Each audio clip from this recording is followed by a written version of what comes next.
What's up, guys? M. Jones back in the house again for episode 2 of Real Talk. Tonight we're going to be talking about a few more topics than the last time. Last time I only talked about one, that being the Ben Affleck being cast as Batman. Tonight we're going to talk about a multitude of things. First thing we're going to talk about is the latest casting for 50 Shades of Grey. We're also going to talk about the boxer Tommy Morrison that recently died. The third thing we're going to talk about is the movie that I'm really excited for that I just found out is coming out this year. I had no idea it was going to come out this year, and we'll talk about that when we get to it. And the fourth thing, I'm going to add a new segment to the whole new segment of Real Talk. It's going to be called The Weekly Fuck Off.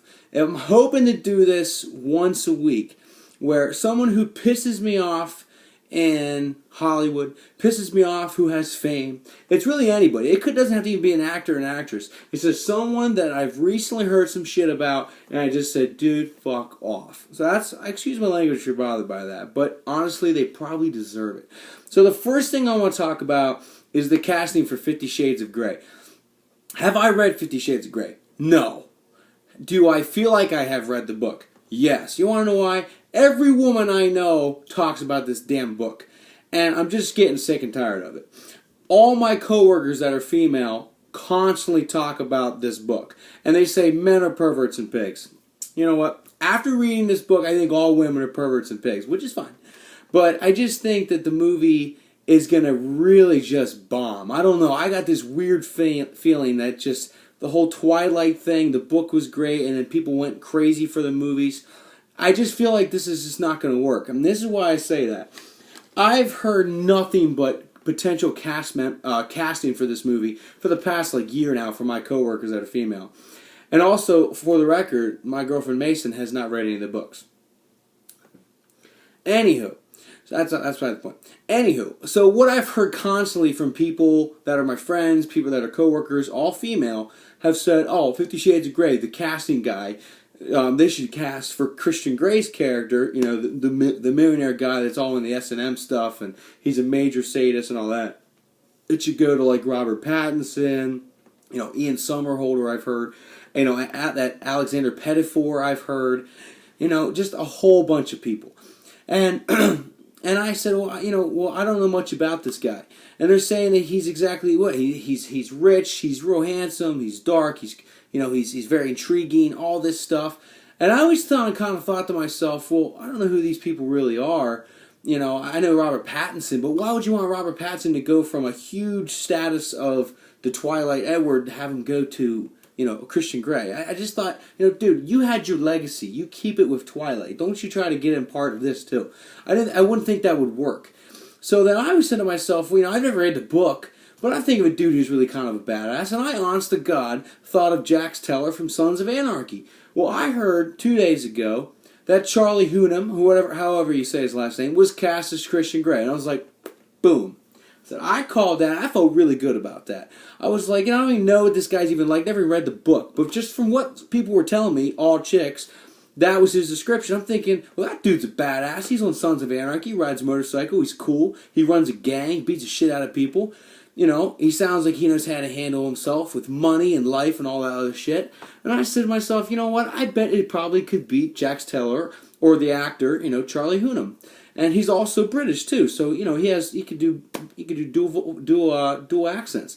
So I couldn't believe that. I was like, holy shit, that's really cool. So I was thinking to myself, for an actress, you know, they're saying that this girl is supposed to portray, I forget her name, I'm not sure what her name is in the book, but I was told she's very submissive and just kind of simple and just doesn't, you know, just is kind of very innocent, very not much that could really put up a fight. And I had no idea who that would be. And so then when I heard Dakota Johnson got the role, I was like, who? Who's that? I looked her up. She looked exactly what they said she is. She looked submissive. She looked kind of puzzled. I hope to God she's not another Kristen Stewart kind of chick. I've never heard her really talk. I don't know much about her. I know she was in 21 Jump Street, and she's the one to give, I think, Channing Tatum all the shit and stuff. And I sort of remember her, but I don't, you know, kind of forgetful. Now, she is the daughter of Don Johnson and Melanie Griffith. And, man, if she looks anything like Melanie Griffith, boom, score on that one. But I saw a picture of her, and man, all I saw was Dawn Johnson. That just doesn't work. I don't know. And I guess she might fit the role, but she didn't really seem to have. I don't know. I don't really know much about it. I think we really will find out a lot about her after this movie's made. But she really looks submissive in all these pictures. I had a Google image to find out who she was. She's always just like, it's like, hello, show me a little more than just constantly confused look. But anyway, I think the casting's actually going to be pretty good. I really probably will read the book, I guess. I don't know if it's even for dudes to read. I have no idea. I don't know. I couldn't tell you. None of my buddies have told me they've read it. But I think I might read it because I really like the character of Jax Teller on Sons of Anarchy. And I know Charlie Hunnam would be really cool because I loved him in Green Street Hooligans also. He plays a real badass in that movie. So I really think this could work. A lot of women I've talked to at work today said it's an awful, awful choice. And I said, well, to be honest with you, I kind of called it. I kind of foresee that maybe he would have been it. So it might be good. I usually have pretty good intuition. So I'm hoping it's good. Next point I want to talk about. I heard, was it September 1st? I believe that was a Sunday. Tommy Morrison, the late, now the late great boxer, who had an incredible record of like 49-3 or something like that. And lost to really good guys too. It wasn't like they were just like a surprise. He died peacefully in Nebraska in a hospital with his wife by his side, and has been struggling to even move for the past year. And all this guy has said since 1996, when he came out that he was tested positive for HIV, is he said that he does not have HIV after that. He just denied it. He kept having unprotected sex with his wife, and apparently his wife's cool and wife's good about. I mean, he could say that he doesn't have unprotected sex, but he probably was having protected sex, just in my opinion. And and all of a sudden he's getting sick again and having all these false positives and stuff like that. And the only reason I'm really talking about this guy, dealing with real talk, is the fact that he was Tommy Gunn in Rocky V, the 1990 movie that I thought was the worst one out of all the Rockies. But I still saw it because it's a classic series.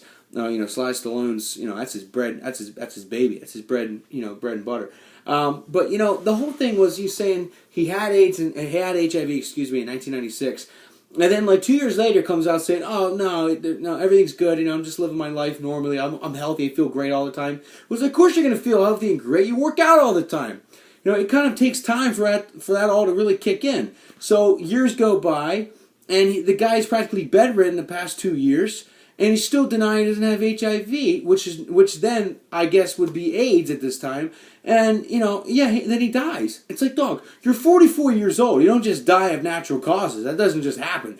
Maybe a heart attack or a stroke or something, or you get hit by a friggin' car, or a bald eagle came down and swooped down and ripped your throat out. That would make sense at 44 years old.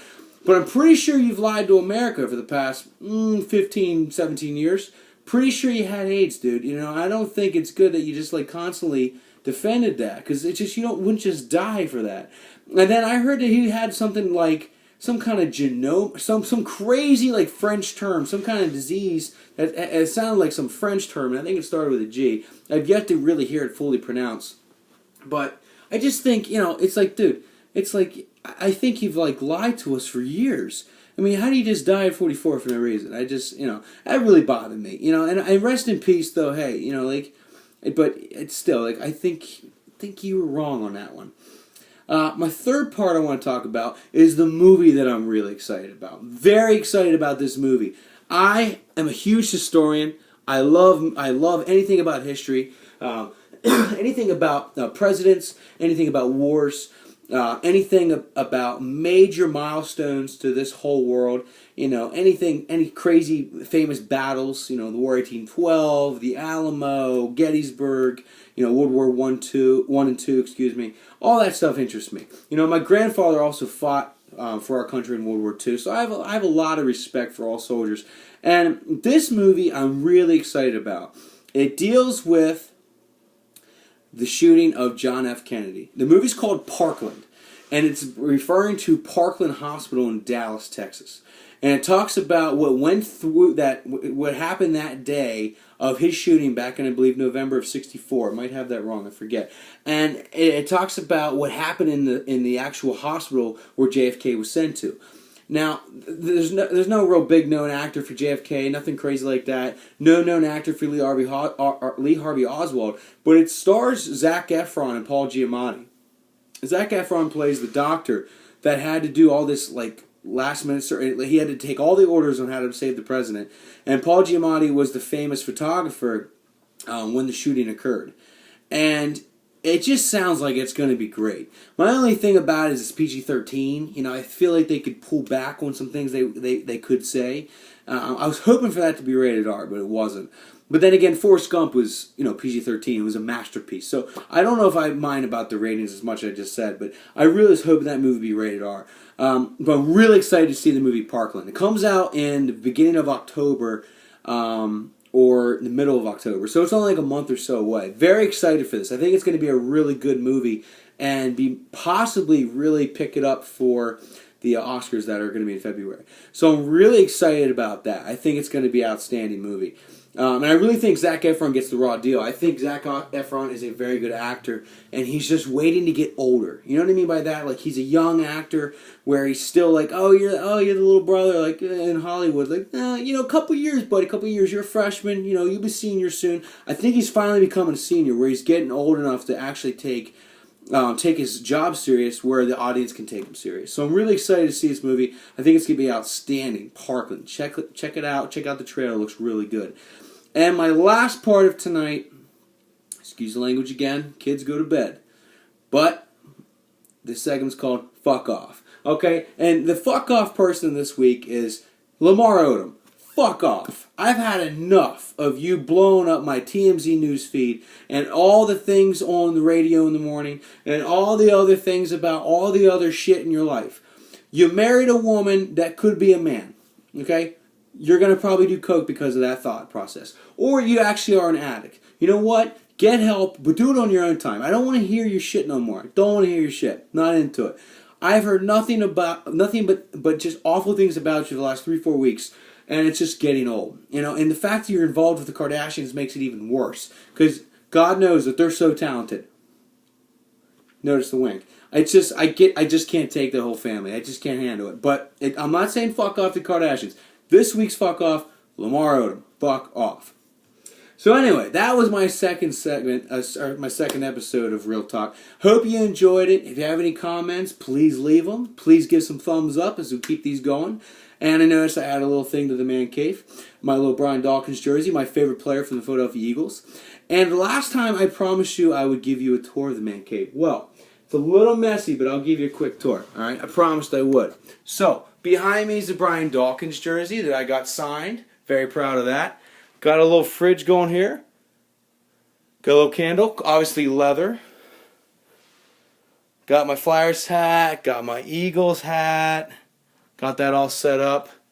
I have my degree right there. Let's not see where that's from. Got to keep it somewhat private. I got my Marco Andretti autographed 8x10 photo, my favorite Indy driver. Got my Phillies hats and my Eagles stuff. Got this painted at Bed Bath & Beyond. I kind of like it. I know what you're thinking. I like it, though. My Good Luck Eagles bear.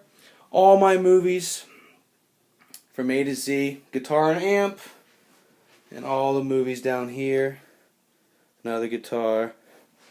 One of my favorite things in the world, one of my favorite things I have in this world, is my Elizabeth Banks autograph 8x10. I have the biggest crush on Elizabeth Banks. Absolutely love her. Mason's cool with it, so it's all good.